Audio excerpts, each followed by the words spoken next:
Assalamualaikum, salam awas. Isek kabar taka. Halo sahabat Bawaslu semua dimanapun berada, selamat datang di podcast Bawaslu. Adopsi, ada obrolan seputar demokrasi.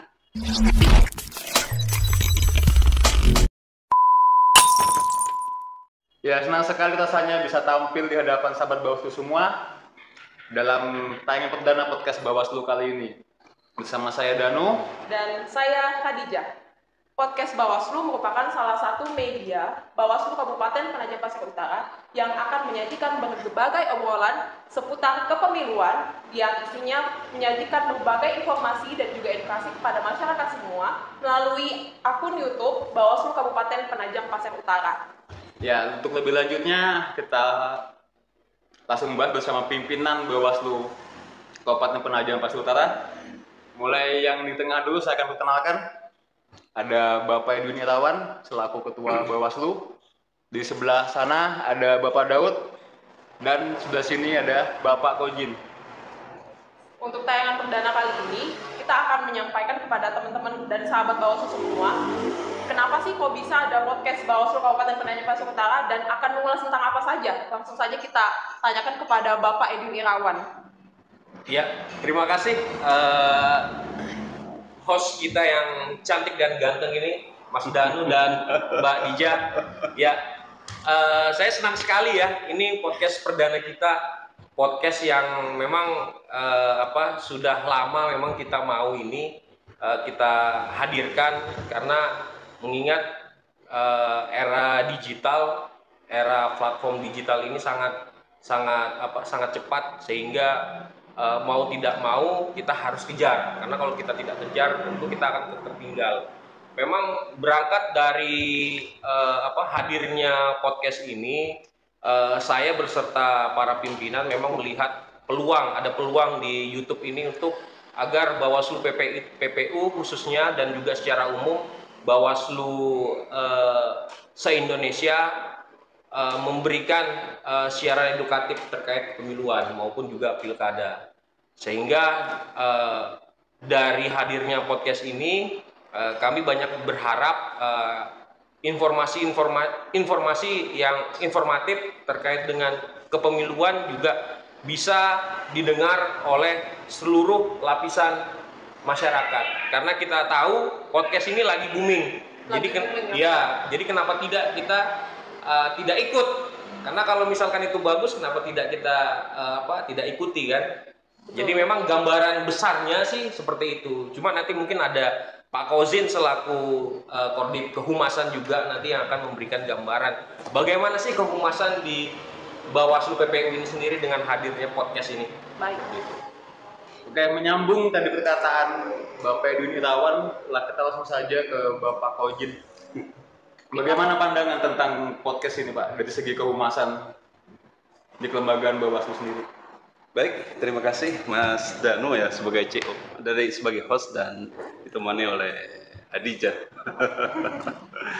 Bahwa keberadaan Bawaslu baik tahapan maupun non tahapan di pilkada serentak khususnya di tahun 2020 ini memang punya peran.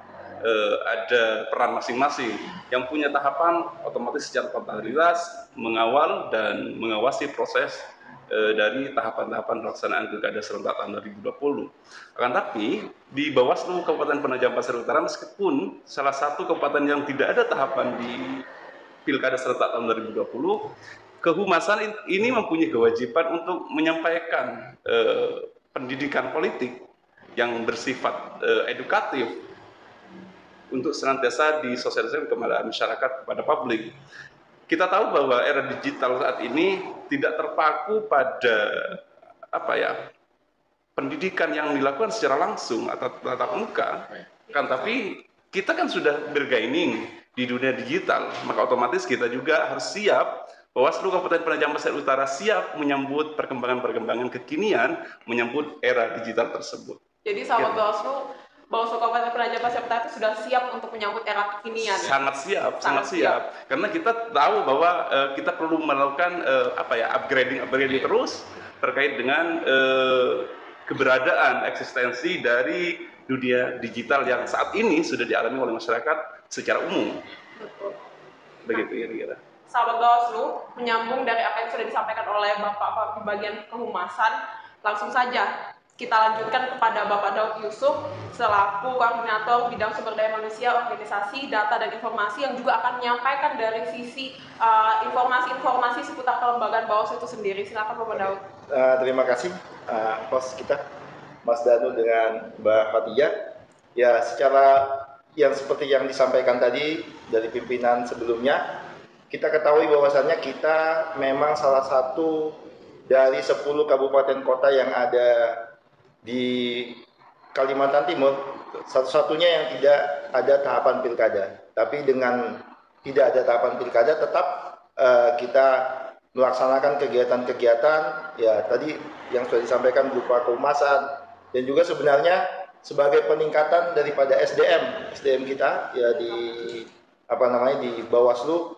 Sebenarnya sudah ada pelatihan-pelatihan yang dilaksanakan oleh Bawaslu Provinsi, dan kita memang sebagai staf-staf kita juga yang ada di sini ikut serta untuk pelatihan-pelatihan yang diadakan oleh Bawaslu Provinsi, sehingga dengan demikian bisa meningkatkan SDM ya, peningkatan kapasitas daripada SDM kita ya untuk kelembagaan Bawaslu pada umumnya.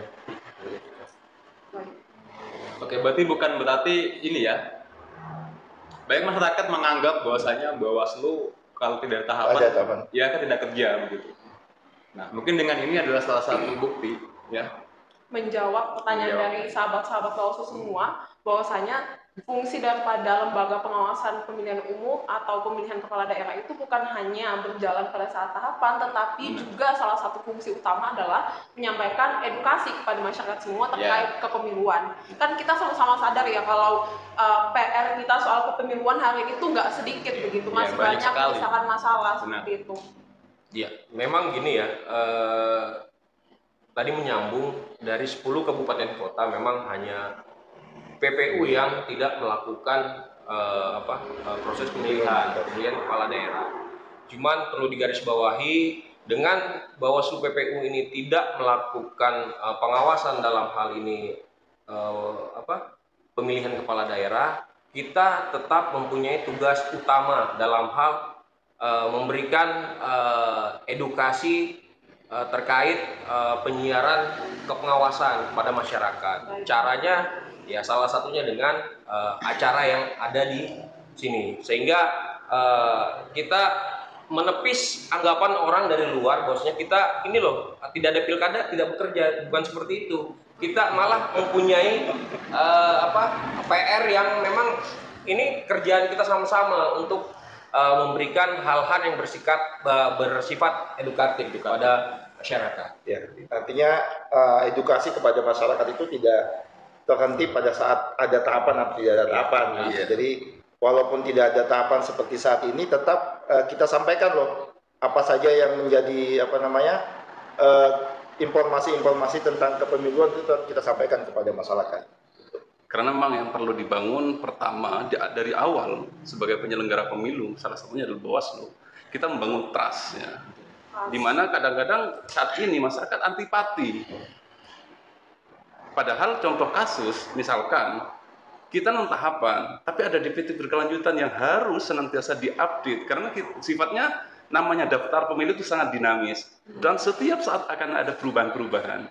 Ada yang meninggal, ada yang pindah, ada yang masuk ke kabupaten PPU, dan itu perlu melakukan proses-proses pengawasan secara lebih konkret lagi dalam pelaksanaannya. Kenapa? Kan kita pintu awal masuk pada proses demokrasi pemilihan itu adalah bagaimana validitas dari daftar pemilih itu bisa dipertanggungjawabkan. Itu sangat penting sekali untuk masuk pada tahapan-tahapan yang lainnya. Kira-kira seperti itu dalam pelaksanaan proses pemilihan ataupun pemilu. Apalagi PPU ini juga masuk ini ya, ibu kota mau jadi ibu kota negara ya. Nah, jadi itu juga memang pasti keluar masuknya ini apalagi masuk pasti tambah sangat banyak seksi ya. Yang isu IKN di Kabupaten Penajam Pasir Utara sangat seksi di mata masyarakat secara umum, baik secara regional maupun di tingkat nasional gitu kan. Dan ini perlu penyeimbangan dari penyelenggara pemilu yang di posisi sebagai pengawas, khususnya di Bawaslu Kabupaten Penajam Pasir Utara, kira-kira seperti itu.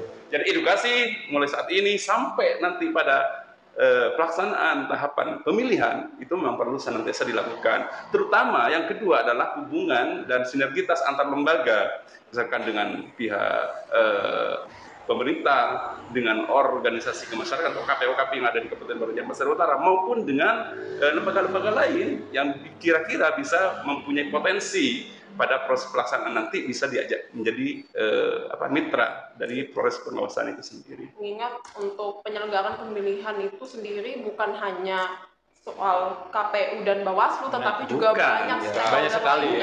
Banyak sekali. Kita tahu bahwa demokrasi yang menjadi objek pertama kali adalah masyarakat secara umum. Ini Bawaslu, KPU itu hanya bagian dari proses demokrasi itu sendiri. Kira-kira itu.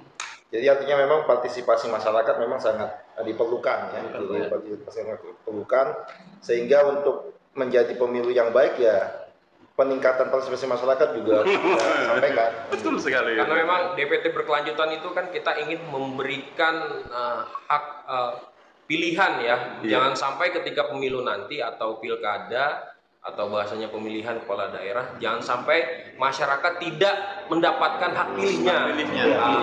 Karena hadirnya kita pada intinya seperti itu. Iya, memastikan hak pilih seseorang. Ketika bicara hak pilih, maka kita bicara undang-undang dasar. Karena mereka hak pilih dari masyarakat itu sendiri dilindungi, bukan hanya undang-undang pemilu, tapi undang-undang dasar. Bahkan sampai ke level konstitusi. Konstitusinya yang mengatur hak dasar. Iya. Jadi kita bukan berbicara Bawaslu itu menangani pelanggaran, tidak seperti itu juga. Tetap memang itu poin kita memberikan efek yang sangat luar biasa agar demokrasi kita ini berjalan adil dan beradab lah bahasanya seperti itu. Cuma memang hadirnya penyelenggara pemilu kan memang lebih utamanya dasarnya adalah hak pilih masyarakat itu terjaga. Memastikan agar hak-hak pilih masyarakat, hak yang merupakan hak dasar yang kemudian sudah diatur dalam konstitusi itu benar-benar tersalurkan pada saat pemilihan. Dan sedikit menambahkan terkait dengan podcast ini saja pelaksanaan podcast sangat-sangat mendukung. Kenapa? Bawaslu baru periode pertama untuk kabupaten kota itu tugas fungsinya perlu diedukasikan ke masyarakat gitu kan, bahwa penyelenggara bukan hanya KPU tapi kami ada sama Bawaslu tahu seperti itu, harus tahu kira-kira seperti itu ya, bahwa Bawaslu bukan, mungkin kalau kita melihat sejarah bahwa pertama kali bahwa pengawas pemilu itu hadir sebagai hakim garis, kemudian di periode selanjutnya menjadi wasit. Bahkan saat Bawaslu Kabupaten Kota sudah menjadi permanen, itu posisinya bukan lagi wasit atau hakim garis, tapi menjadi bagian dari semi peradilan. Di mana contohnya ketika pelaksanaan pemilu kemarin, kita menjadi lembaga yang memutus melakukan adjudikasi di situ gitu. Ini yang perlu disampaikan ke masyarakat bahwa Bawaslu bukan hanya sebatas proses pengawasannya saja, tapi pada sampai level proses penanganan pelanggarannya sampai pada putusan dan sifatnya mengikat gitu kan, final dan mengikat. Kira-kira seperti itu yang perlu juga harus disampaikan bahwa Bawaslu itu ada untuk apa? Untuk masyarakat juga, gitu kan. Jadi sahabat Bawaslu tadi udah banyak itu disampaikan pengantar dari bapak-bapak pimpinan dari Bawaslu Kabupaten Penajam Pasir Utara terkait kedepannya kita bakal ngobrolin apa sih seputar pemilihan umum, dan yang di dalamnya itu ada soal penanganan pelanggaran, kemudian ada pengawasan dan lain sebagainya.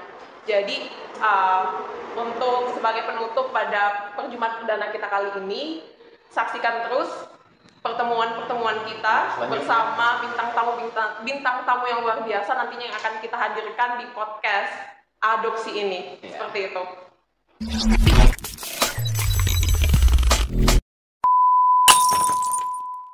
Nah, sahabat Bawaslu, jadi ini podcast bertujuan sebagai media ya untuk mempublikasikan informasi yang bersifat edukatif kepada halayak. Nah, untuk kedepannya podcast ini juga bakal menghadirkan tamu-tamu yang berkompeten di bidangnya untuk menggali lebih dalam apa sih demokrasi itu, ya kan? Dilihat daripada kacamata Bawaslu, ya kan, kacamata penyelenggara atau kacamata yang lainnya. Terima kasih sahabat Bawaslu telah menyaksikan tayangan podcast perdana kami, Adopsi, ada obrolan seputar demokrasi. Sampai jumpa di tayangan episode-episode berikutnya. Sampai jumpa dan salam awas.